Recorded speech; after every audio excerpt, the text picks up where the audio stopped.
Alright guys, what's going on? I made this video once, so I may say things 2 or 3 times because I can't remember what I said and what I didn't. First off, if you're finding this video new and you haven't done so, if you wouldn't care to like or subscribe to the channel, like, leave a comment, do all that kind of stuff, it really helps out and it don't cost anything. You may not like every video I put out. I don't even like some of the videos I put out, but you may find one here and there that you like or find useful. So anyway, if you would do so, I'd appreciate it. But I want to talk about chain tension. And also, if you're looking for a ported saw, go check out Gary Buxton. He builds one of the best 500 eyes that I've seen run on YouTube or the internet, or Aaron A. Lynch, he does as well. Those two guys, I've had numerous saws built from them, and I've had numerous saws built from other people, and those two guys build some of the best hardwood work saws, and even softwood, but I cut mainly hardwoods. Some of the best saws that I've ran. So anyway, back to the chain tension. If you have problems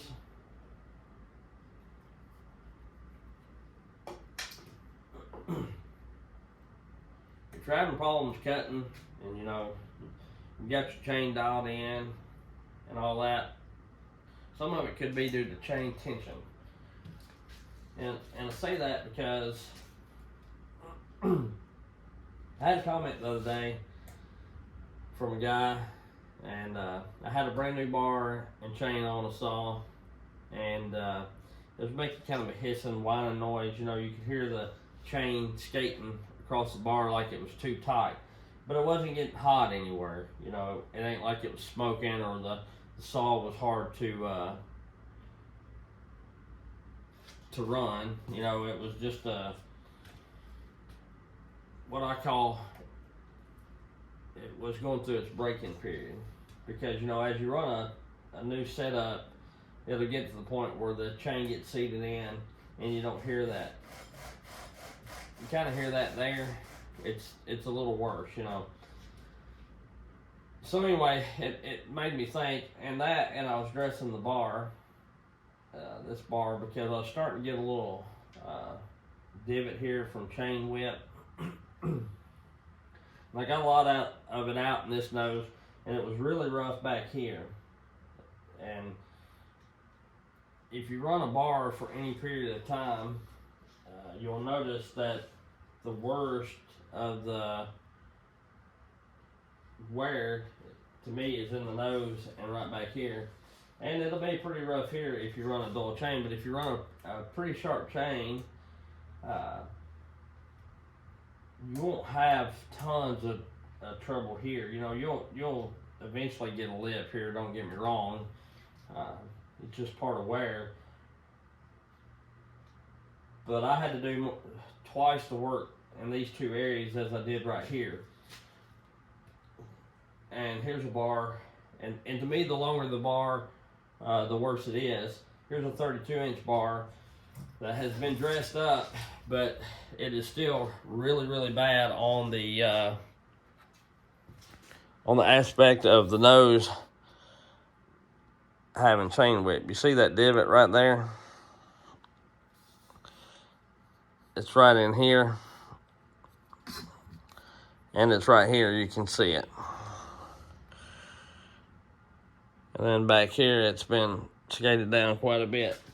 But anyway, and to me, what causes that, some is wear. You're gonna get it. The chain's gonna whip a little bit no matter what.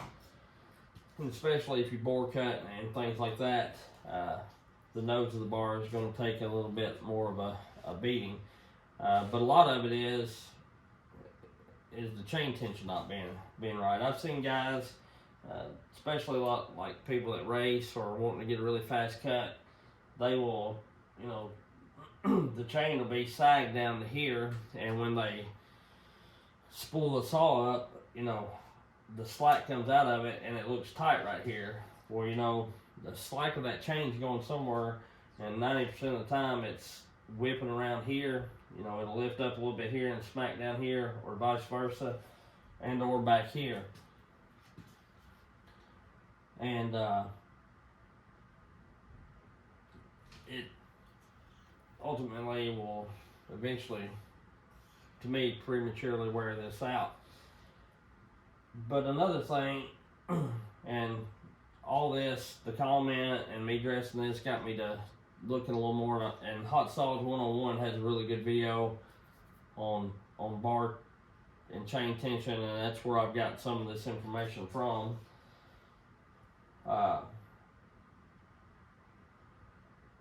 So I'm trying to give credit where credit's due. You know, I didn't come up with all of this on my own. Some of it did, some of it didn't. But, you know, you got to learn somewhere, you know, and I, you know, pretty much eat, sleep, and breathe chainsaw stuff. So, anyhow,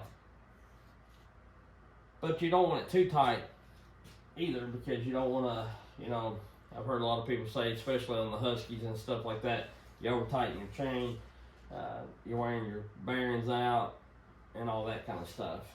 But I looked up on Google, just typed in what's the proper chain tension, and for a steel chainsaw, and still, I guess it's still, somebody wrote that 5 millimeters, you should be able to only lift it up 5 millimeters, which is about, just about 1/4 of an inch. It's that wide. And I don't know if that's from the bottom of the tie strap, or from the bottom of the driver to the top of the bar. Typically what I like to do is I like to be able to lift my chain up and the bottom of the driver be about even with the top of the bar. And I've seen TKP, he touches on it. I've seen a video a while back. He said a guy told him if he could raise it up and fit a nickel under it, then the chain wasn't too tight.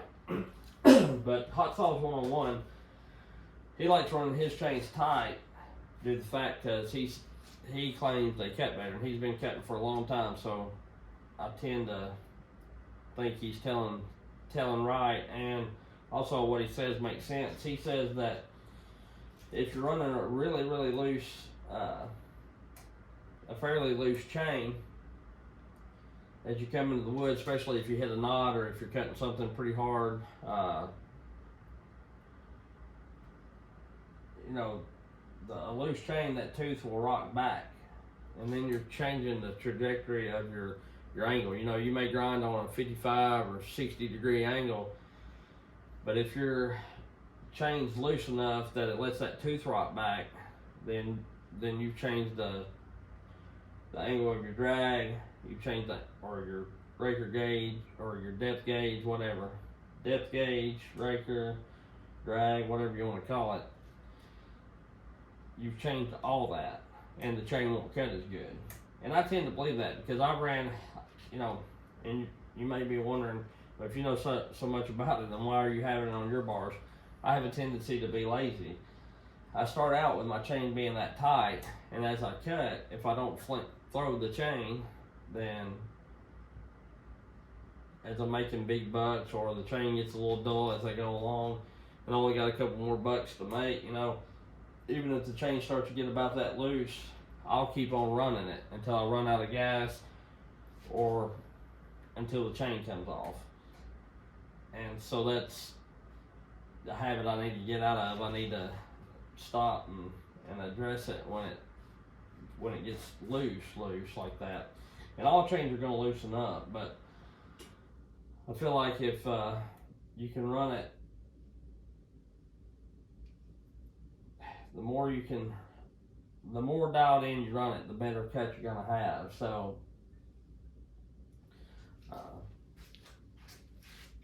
that's why I start out with my chains being like this. The whole barely bumping the bottom of the bar or whatever is tight enough. You know, to me, that's a little loose.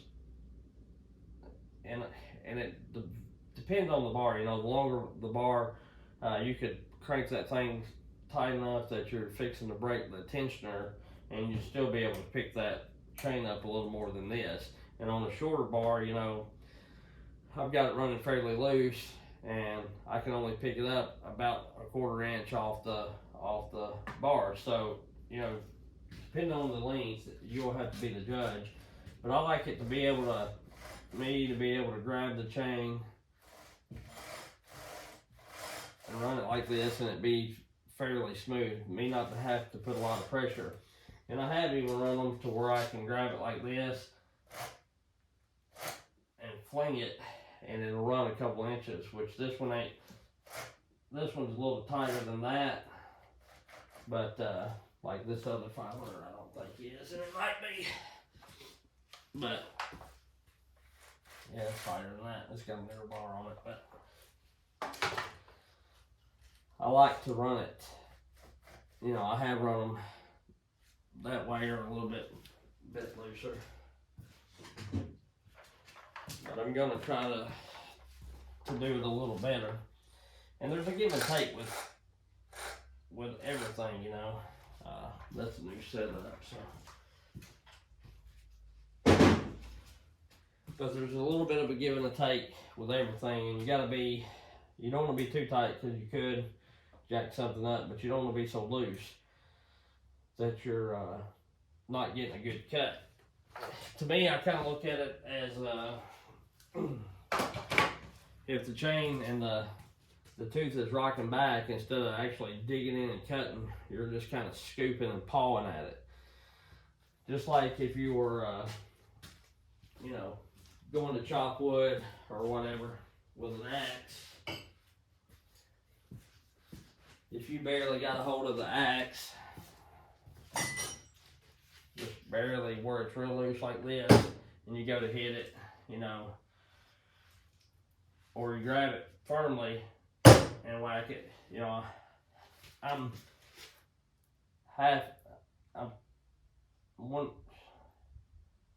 that's half as deep as this one is.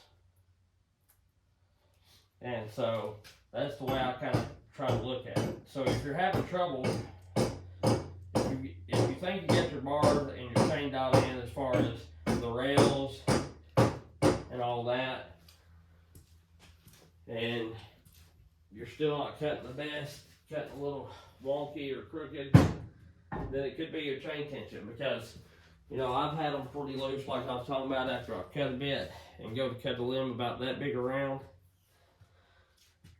and go to, you know, say that vise there's the limb, go to set it up there, and with the chain being loose and saggy like this, when I go to make my cut, it won't cut. It's like it's binding up. It won't pull chips. It's like it's dull or something, like it's just skating across the wood.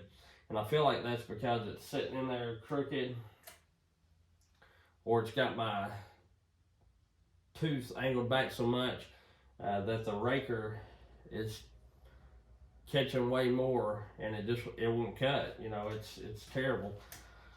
I'll have to pull it back out and go in at a different angle, or get the chain already zizzed up some to where that slacks out to get it to even cut.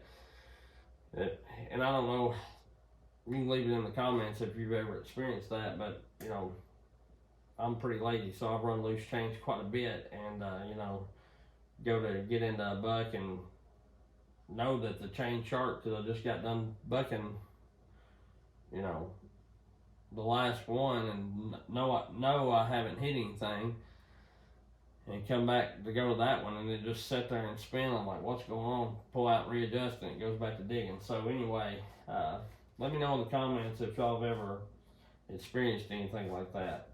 So, you know, in my mind, Hot Sauce 101 makes a lot of sense. And I've never been crazy about running a chain to where it barely just bumps that, because then it makes it to where you can pull it up like that much. And my thing is, when it's like that, the lower the bar, to me, it's easier to for the chain to fly off, especially if you're doing any kind of bore cutting. The looser you run your chain bore cutting, the more likely you are to fling the chain, because when you're bore cutting, you know, you get the saw like that, and if you're pushing harder, you know, pushing hard on your saw a little harder than it's cutting, if you know what I mean, well then you're bending that bar, power head, and everything. You know, you can watch some of my videos bore cutting and it looks like the power head's kind of cocked up. That's because I've got that whole thing in a bind, and that's why I like these steel bars, because the flimsier the bar, the worse it is too. You know, you run a flimsy bar and a loose chain, and you'll kick that thing about it, you know, you'll kick it every couple of minutes. You know, it's unreal. So anyway, it's just a thought to think about for anybody that watches me and don't watch him or whatever. But you know, I don't think you quite went over all that, but some of that I've dreamed up on my own accord. So that's pretty much all I've got to say about that. little Forrest Gump there. But anyway, yeah, hope that helps somebody. We'll catch y'all later. Like I say, if you would like and subscribe and do all that kind of stuff, it's about one of the only things that's free. So don't run loose chains. Come on.